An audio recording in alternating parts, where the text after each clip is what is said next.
you out of I it. didn't even try. I Okay. sat at the beach and I just pressed. All right, just everybody look up here. And remember, there are 3 parts to this chapter. The history part, every year I've done this. When people take the test, they will come back and say, well, I underestimated the history part of it. And so they didn't pay as much attention to it. I have when I give you a study guide for the test, it actually tells you what's on the test, but it'll have these lists of names. And so what you should be doing is at least kind of linking a name with what they did. And so even on the test, it'll be just like a matching. So they'll have like 14 names or 12 names and what they did. And so don't underestimate that.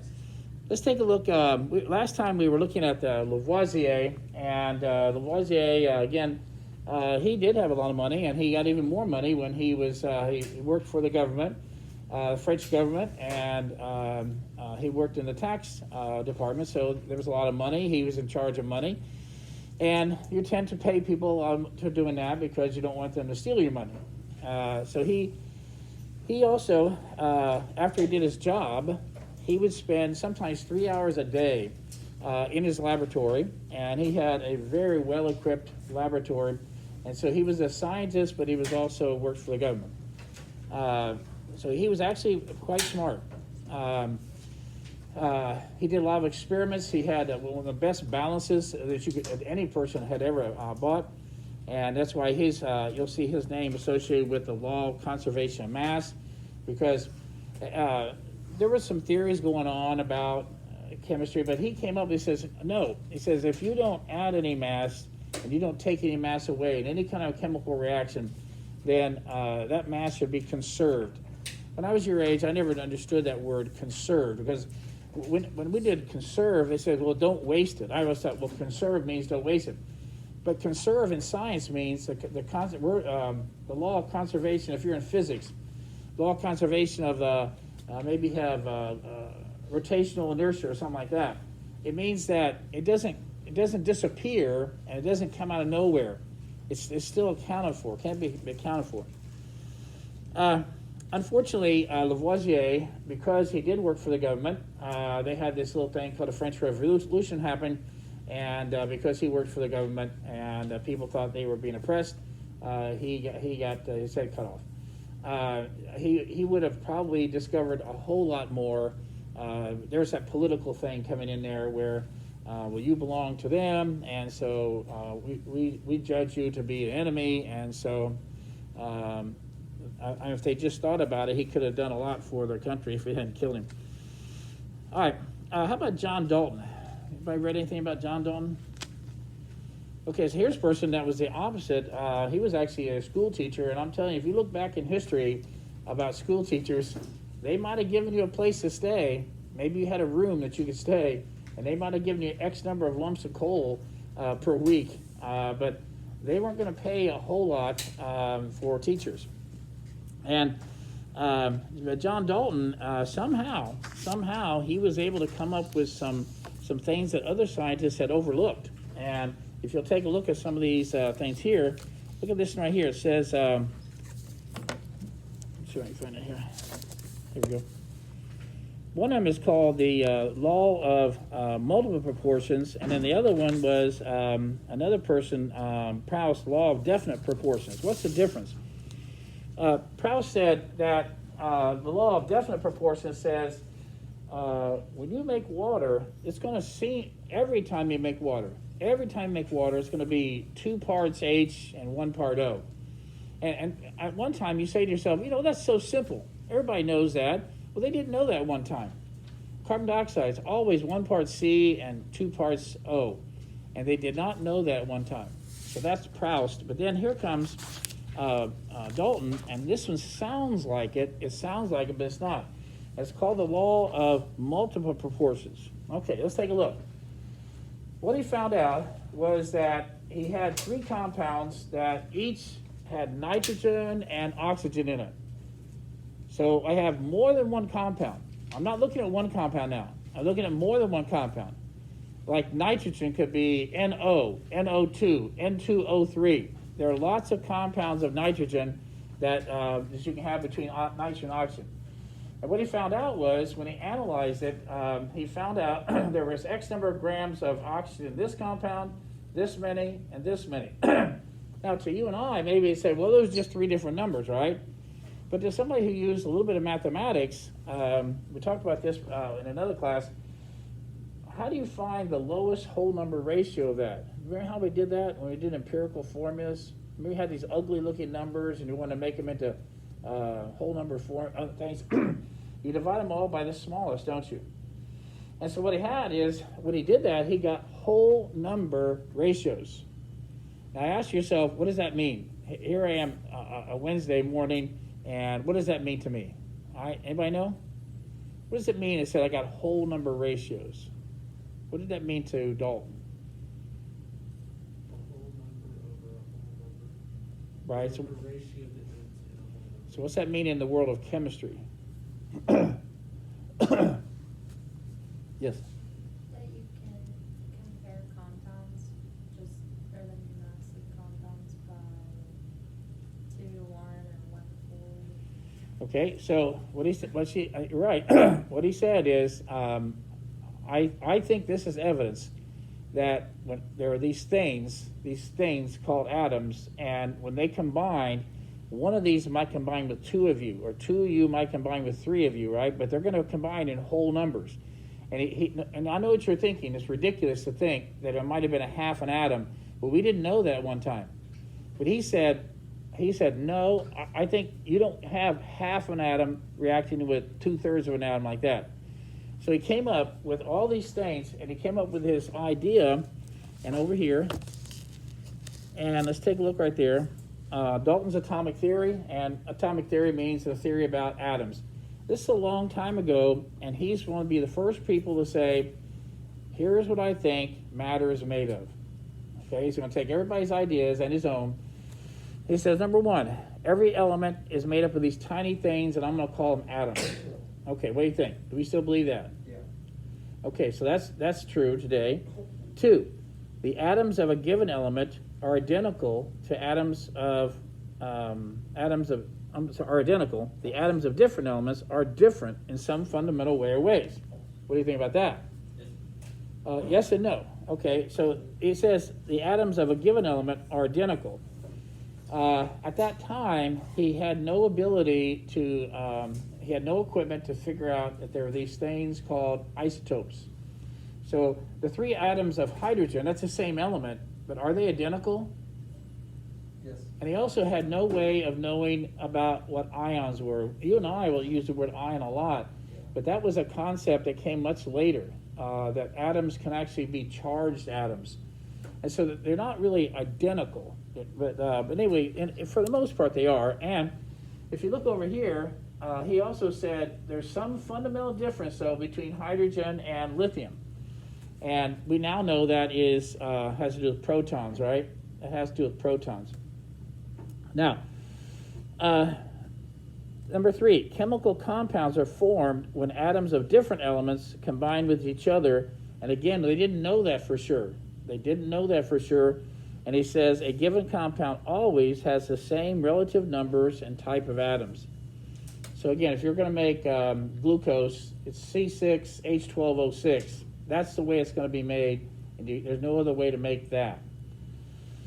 Chemical reactions involve reorganization of atoms, changes in the way that they're bound together. So he's saying this is the first time somebody said, when you start with chemicals, they're bound together, and a reaction takes place, they come apart and rearrange themselves into new things. Now again, you may think, well, this is so basic, that's what I believe, but that's only because someone actually discovered this. Okay, I think I'm going to, I'll stop with this scientist today. I wanted to show you what was interesting, and if I hadn't had the trouble with the computer, I was going to get right there where I wanted to go. I wanted to look up this page for you. Let's see if I can find it.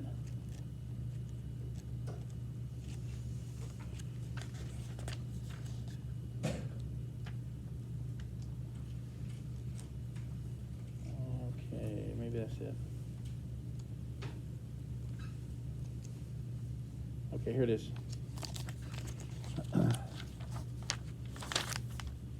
Okay, here we go. Now, unfortunately, I think since the author wanted to talk to you about isotopes and ions in chapter 2, and yet he goes to chapter 3 before he shows you this picture. So let me show this picture to you. All right. All right, can everybody see that picture? There we go. Everybody see this one? Okay, what's this machine? Hydraulic. What is it? Hydraulic. No? Oh. You got to look at it a little carefully, that. Pipe. Mass kind of- spectrometer. All right, as a matter of fact, it might be something that is maybe 15 feet across. It might be about this big. And it does involve a tube. There is a tube. There is a vacuum tube. But what we have here is you're going to take a sample of whatever. Let's say it's lithium. You're going to take some lithium and you're going to vaporize it. So now you got this solid lithium and you're going to heat it, and now it's a vapor. Okay, now what are you going to do? Now what you're going to do is you're going to try to strip off the electrons. So if you strip off the electrons of lithium, then it's just the nuclei. It's just the nuclei of lithium. You get that? Okay, now you're going to put it in a vacuum, and now because every nucleus has a positive charge. Is that correct? Yeah. All right, so now we can accelerate them. And so we're going to use a magnetic field to accelerate these little positive nuclei. Okay, here they go. They're zooming in here, and then you have another magnetic field here, and you're going to bend them. The stream of nuclei are coming at high speeds, and now you're going to bend them. You're going to make them turn the corner. And I want you to think about that. If you know about inertia, let's think about inertia. What if one lithium nuclei had more mass than another? Then what would happen when you try to change their path? If you give an X amount of force to a small mass, an X amount of force to a large mass, which one's going to cause more deflection? The lighter one. Right? So let's take a look here. So now we have all these millions of nuclei, and they're going like this, and then we make them bend, and then we have a detector plate here. And the detector plate can actually tell you how many atoms of this mass are here, and here are the heavy ones. So the heavy ones don't get a turn as much, they're here, right? And the lighter ones are like that. So that's when they found out that this machine, let me see if I can find, here it is. So take a look at this right here. Whoops. So then what they found out is they used this to calculate what is the relative number. So about 91% of this isotope has a mass of 20, and about 3%, and then they have 9%. You can actually tell out of maybe a few million nuclei about how many have this mass and this mass and this mass, and then you do a thing called a weighted average. And you do something like this: 0.91, that's 91%, 0.91 times that mass plus 0.03, did I say 0.3? No, that's just 3. So 0.03 times 21 and 0.09 times 22, and you just put that in a calculator, and you'll get one of these numbers up here. And so this number here, the atomic mass, had to do with, and they didn't have mass spectrometers. That's why I thought it'd be an interesting extra credit project for some of you to see if you could find an actual picture of a periodic table from different eras. I don't think it's going to change a whole lot right now, because unless we get a machine that just outdoes the mass spectrometer, I'm not sure that's going to happen. Okay, well, let's go ahead and let's go back to our packet here. And I'm not here, I'm not saying, I don't want you to think, hey, you did this in 10th grade. I know I did it, but we're just trying to fill in any gaps you have, and then we're going to keep moving like that. All right, so let's take a look here. We have 3 different atoms, and we already said yesterday they all had atomic number 1, and that's your fingerprint, that's the number of protons. And then they have a mass number of 1, 2, and 3, and so they have to be hydrogen because they have an atomic number 1. And so we put a little symbol up here in the upper left-hand corner. That's called the mass number, not the atomic mass, but the mass number, and that is a whole number. See that? Okay, and then what atoms of the same kind of, or the same element would have different masses are called isotopes of each other, And again, it's not like I'm hydrogen and you're the isotopes hydrogen. All of these are isotopes of hydrogen. Is that okay? I was taught that wrong twice, two different teachers in high school, and so it didn't make sense to me in college when they were, I thought, no, and I thought, no, that's hydrogen, and that's normal hydrogen, and these are isotopes. They're all isotopes of hydrogen. I have never memorized all the isotopes. For example, there's only 3 of hydrogen. That's an easy one to memorize. But I don't know how many rhenium isotopes there are. You can look it up. But it's interesting because some of them, that's a great question. Why would some of these have way more isotopes than others? I'm not certain about that. That has to do with the stability of the nucleus. Okay, also I want to mention to you that I don't know why, but for some reason, they said, hey, isotopes, let's start naming isotopes. And somebody thought that was cute, or whatever. And proto means the first. And so protium is the hydrogen isotope with a mass of 1. And even though duet is spelled D-U-E-T, that's a good memory trick for me. Deuterium means the mass of 2. And then tritium, my tricycle had 3 wheels, and I remember the tri means 3. And these are the only isotopes that I know of that have a separate name. What do you call the rest of them? Here's one. You know what they call that one? C14. Carbon-14. Oh. Okay, what's this one? Uranium. Radium-238. See that? Anyway, so the only ones that actually have a name are the hydrogen isotopes. But it's interesting because people still like to use those terms.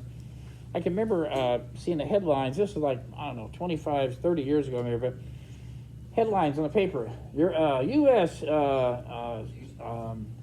Severe shortage of tritium. Okay, and first of all, I thought, number one, how many people reading the headline, as a newspaper, you don't know what those are, but the newspapers, how many people would read the newspaper and even know what tritium was? And of the 3 isotopes of hydrogen, there's only one of them that is radioactive. Can you size your paper? So, of the 3 isotopes, only one of them is radioactive, and that's called tritium. So, number one, I thought, weird, how many people even knew what tritium was? Number two, why are we telling the whole world that we're short on our amount of tritium production when we use tritiums to help trigger the nuclear bomb, nuclear warheads? It's not only radioactive, but it's used in nuclear warheads. And what they do is every so many years they have to go to all these nuclear warheads and they have to replenish tritium, for example. So I didn't understand why the newspaper wanted to tell the whole world that because this one plant shut down or whatever, we were going to be short in our tritium supply, telling the country that, just wait long enough and we won't have as many nuclear warheads. So, all right, so are you okay on this? Now, the world of mass now, we've covered that pretty well, and I'd like to say, if you went to college and said, if somebody says the word isotope, or they're talking about the mass, or a radioactive, we're talking about radioactivity in another chapter. So I think we're done with that. Let's go back now. Let's go back to this page. And now let's cross over the wall. We'll cross over the wall and go into the world, not of mass, but the world of charge. And again, the number of coulombs, and again, I don't memorize it, but let me see what happens if I pull this on my phone.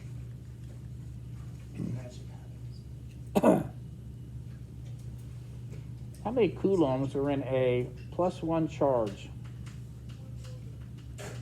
I found this on the web.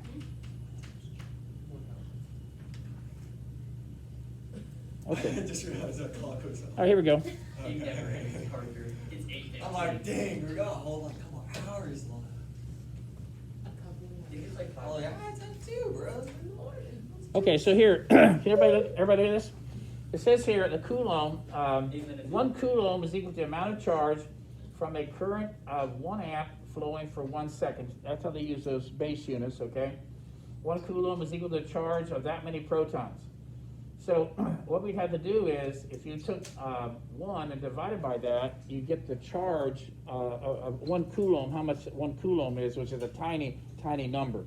And I don't memorize that number because I don't use it, but a coulomb's a very tiny amount. But they were wise to think, hey, you know what, that many coulombs, I'm going to call that one bundle of charge. And you're positive and you're negative. Now let's go down here and look at our Bohr model, which again is a model. And every model has limits, doesn't it? So I can at least see the electrons sitting there, even though they're moving near the speed of light normally.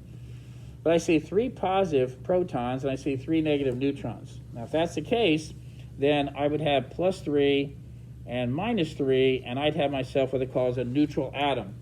And you're to assume that everything you see on the periodic table, you're to assume it is a neutral atom unless you're given information.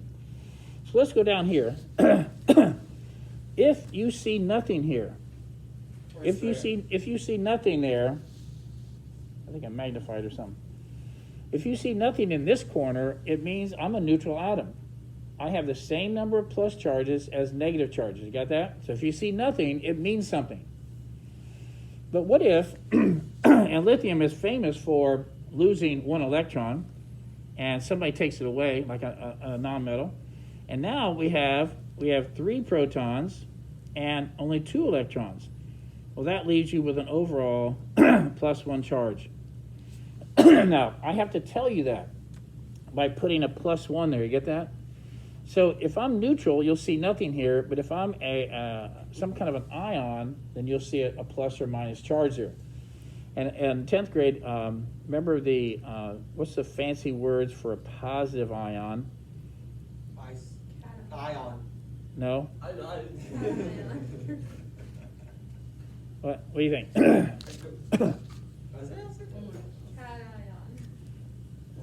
Well, wait, you're getting close. What is it? Cation. Now, if I write the word cation and I write the T like a plus sign, that's going to remind me that cations are positive ions. And so, if you take a look, metals have a tendency to lose negative electrons. That's why they form cations. So metals tend to form your cations. And then the next one, what's this one? And my memory trick there is a negative ion or anion. So your nonmetals tend to be anions. The computer's trying to take over today. All right, everybody okay on that? Yeah. So now, what about, so if I want to show you information about the world of charge, that's going to be right here. And then here, this is simple because this is what I'm going to use when I write formulas. We say H2O, but it's not true. It's H2O1. It's not H2O. It's not 2 O's. It's H2O1. And they don't want to write the 1. It's understood to be 1. If I write the O, it means it must have at least 1. And so that's what this corner is. That's for writing formulas. Are you okay with that? That's pretty easy. All right, so let's take a look down here at the bottom. How much information can you get from this symbol? And I think I must be on magnification here. A little bit. All right, take a look right here. Let's start with Parker. Tell me one thing that you know. When I give you this symbol, tell me one thing you know. I know that the mass number is 24. Okay, what does that mean? That means that the protons and the neutrons all add up to 24. Okay, all right, so the nucleus has 24 nucleons, doesn't it? Yeah. Okay, all right, next. Mason. I know that there are 11 protons in that bad boy. All right, and you're right, and you can't be fooled by that. You cannot be fooled by that. All right, next. I know that it's sodium. Okay, and I already gave that one. Sorry, you gotta do another one. Never mind, I'm sorry. Gotta do another one. I'm so funny. Well, it has a charge of +1, which means there's 1 less electron than there are protons. Or the positives are ahead by 1. That's another way of doing it. So how many electrons? Which way do you like? So That's 11 minus 0 is That's an AP calc. 11 minus 0 is 10? 11 minus 1 is. Oh, 10. okay. So what does that mean? 10 what? My numbers for a 10 what? second. 10 electrons, right? Oh, I like to look at it like this. The positives are ahead by 1, and I know that there are 11 positives. Oh, I'm not. I know there are 11 positives, right? And they're ahead by 1, so you must have 10 negatives. yeah. All right. Anything else, Owen? There are 13 neutrons. That's nice. Very nice. Okay. Yeah. All right. So we know this thing is a cation. It's a sodium ion, and its mass. Its mass is 24, isn't it? Yes. What's the next dot? Wait. Start again. There's Start one again. more dot. Is there something we missed, or did you just write like 2 dots? Tell me about the dots again. The bullet point. Oh, I don't know. Maybe I just. I didn't know. You could say it's a cat. The dots. All right. If you want. All right. Let's take a look. Let's go over here. This is our last. This is our last quick review before we do the grid game. Let's take a look here. And again, this is basic, but you know what's interesting about second year chemistry? I'm gonna go over this lesson, and then later we start writing compounds, start writing formulas, and it's amazing to me that some of you still, even though second year chemistry, I'll keep asking, what kind of a compound is lithium chloride? What kind of a compound? And later on, I'll ask that, and you'll say the word ionic, because I'm going to make you say ionic, and then later I'll say, what do you know about this compound? And it won't come up automatically. It should automatically come up to you when you see a metal and a non-metal in a compound that almost for certain, it's going to be an ionic compound. Now, what 4-letter word means that you're an ionic compound? What 4-letter word is another word that is synonymous to all ionic compounds? And that's what's amazing. Everybody acts like this is simple, but they forget this. And it's called a salt. A salt is an ionic compound. Now, just because table salt is the most common salt, there are hundreds of salts, hundreds, thousands. So salt is an ionic compound. Let's take a look. I'm going to try to wrap this up real quickly. Let me check my time. I don't know why they want to fix that clock. It's not to change, it's 2:30. Okay, we got to go. All right, I'm sorry. Oh, yeah, we get a break. We have today. We're going to chapel, and it is in the gym. So Yeah, Mason. Thank you. thank you again for helping me with that, Owen. Thanks for doing that because.